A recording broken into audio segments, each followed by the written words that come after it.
আছে, এই জন্য বিপদকে তারা মনে করে সকলে একত্রিত হলো। নবীজি সংক্ষেপে চারটি কথা বললেন। তিনি বললেন, আমি কি আপনাদের সামনে কোনোদিন মিথ্যা কথা বলেছি নাকি? নবীজি বললেন, না মুহাম্মদ, তুমি জীবনে কোনোদিন মিথ্যা কথা বলনি।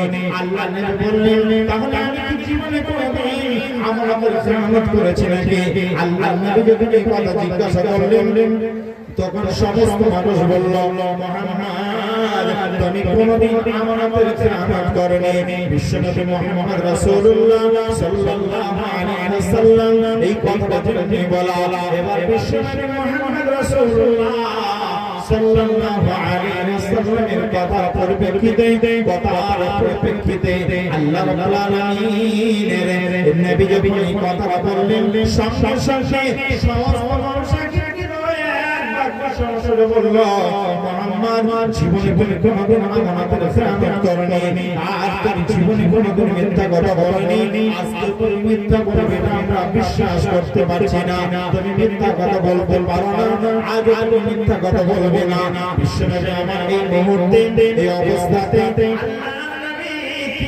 কথা বললেন, তাহলে আমি আপনাদেরকে এই কথাটা বলছি, ভালো ভালো শুনে নেন।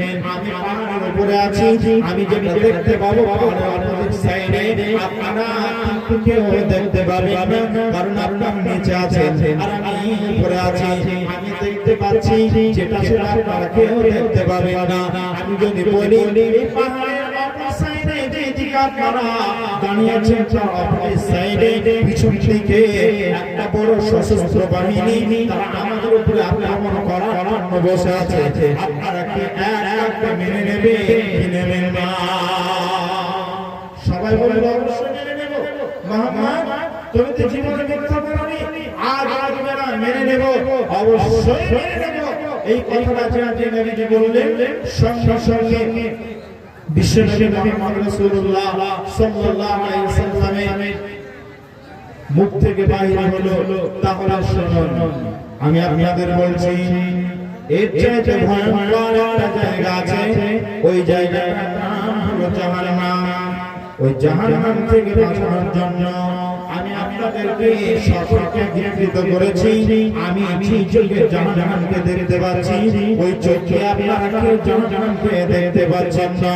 বিশ্বনবী আমার বললেন, রে এলাকার মানুষ, রে আমার আত্মীয় স্বজন যারা আছো, আল্লাহ নবী বললেন, ইয়া কুরাইশ আনফিকু আনফুসাকুম মিনান নার, যে কোথায় আছো রে কুরাইশের লোকেরা, কথা শুনে নাও, রে রে আব্দে মানাফ শুনে নাও, আনফিকু আনফুসাকুম মিনান নার, তোমরা জাহান্নামের আগুন থেকে নিজেকে বাঁচিয়ে নাও। বিশ্বনবী একবার হাদিস পরিবেশন করলেন। আল্লাহ নবী বলছেন, আমি জাহান্নামকে দেখতে পাচ্ছি, নিজের চোখে দেখতে পাচ্ছি, কারণ জাহান্নামকে আমার সামনে উপস্থাপন করা হয়েছে, আমি জাহান্নামকে দেখতে পাচ্ছি। নবীজি তিনি বলছেন, আর চোখে দর দর দর করে পানি প্রবাহিত হচ্ছে। বিশ্বনবী বলছেন, জাহান্নাম যখন তৈরি করা আল্লাহ মনস্থির করলেন, তখন জাহান্নামকে তৈরি করার জন্য নিজেকে কিছু ফেরেশতা নির্ণয় করলেন, আর তাদের আদেশ করলেন, আল্লাহ তোমরা জাহান্নামকে জ্বালাতে শুরু করে দাও। আল্লাহ রাব্বুল আলামিনের হুকুম মতো জাহান্নামকে জ্বালাতে শুরু করে দিল। জ্বালাতে জাহান্নাম জ্বালাতে 1000 বছর জ্বালালো। 1000 বছর জ্বালানোর পর জাহান্নাম যখন 1000 বছর জ্বালানো শেষ হয়ে গেল, জাহান্নাম যখন 1000 বছর জ্বালানো শেষ হয়ে গেল, জাহান্নাম যখন 1000 বছর জ্বালানো হলো, তখন আল্লাহ রাব্বুল আলামিন জাহান্নামকে 1000 বছর জ্বালানোর পর ফেরেশতারা জ্বালালো। আল্লাহর সামনে বলছেন, আল্লাহ আমাকে জাহান্নাম প্রস্তুত করতে পেরেছি। আল্লাহ বললেন, না, এখন জাহান্নাম তৈরি হয়নি। ফেরেশতারা বললেন, তাহলে আল্লাহ এখন আমরা আবার জ্বালাবো। আল্লাহ বললেন, আবার জ্বালাতে শুরু করে দাও। তারা আবার 1000 বছর জ্বালালো। 1000 বছর জ্বালানোর পর তারা 2000 বছর জ্বালালো। 2000 বছর জ্বালানোর পর আল্লাহর সামনে বলছে, বলছেন মাবুদ গো আপনি জাহান্নাম তৈরি করতে পেরেছি ফেরেশতাদেরকে আল্লাহ বললেন জাহান্নামের এখন কেমন হয়েছে ফেরেশতারা যারা জিজ্ঞাসা করলেন আল্লাহ রাব্বুল আলামিনের সামনে ফেরেশতারা বলছেন জাহান্নামের সাদা দুধের মতো হয়েছে সাদা দুধের মতো হয়েছে জাহান্নামের সাদা দুধের মতো হয়েছে আল্লাহ রাব্বুল আলামিন আবার ফেরেশতাদেরকে হুকুম করলেন এখন জাহান্নাম তৈরি হয়ে গেছে আমার ফেরেশতারা তোমরা যাও আবার জাহান্নাম তৈরি করতে শুরু করে দাও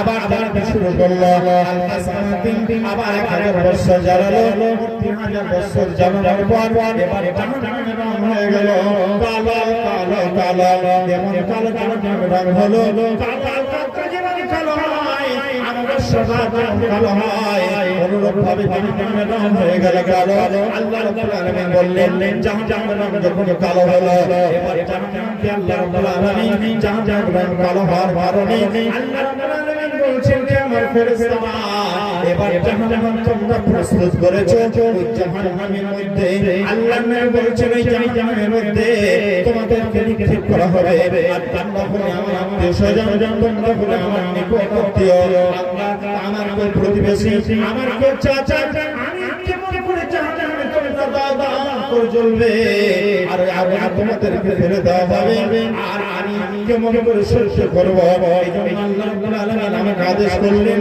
আল্লাহ রাব্বুল আলামিন আমাকে আদেশ দিলেন যে তোমরা জাহান্নাম থেকে বাঁচার জন্য কে কোথায় আছো আল্লাহ রাব্বুল আলামিনের নবীকে আদেশ করা হলো আল্লাহ রাব্বুল আলামিনকে বলা হলো আল্লাহ রাব্বুল আলামিনকে বলা হলো নবী হে তোমার নিকটে যারা আছে তাদেরকে জাহান্নাম থেকে বাঁচিয়ে নিন জাহান্নাম থেকে বাঁচিয়ে নিন জান্নাতের রাস্তা দেখিয়ে দাও কুল ইন্নানি হাদানি রাব্বি ইলা সিরাতিন মুস্তাকিম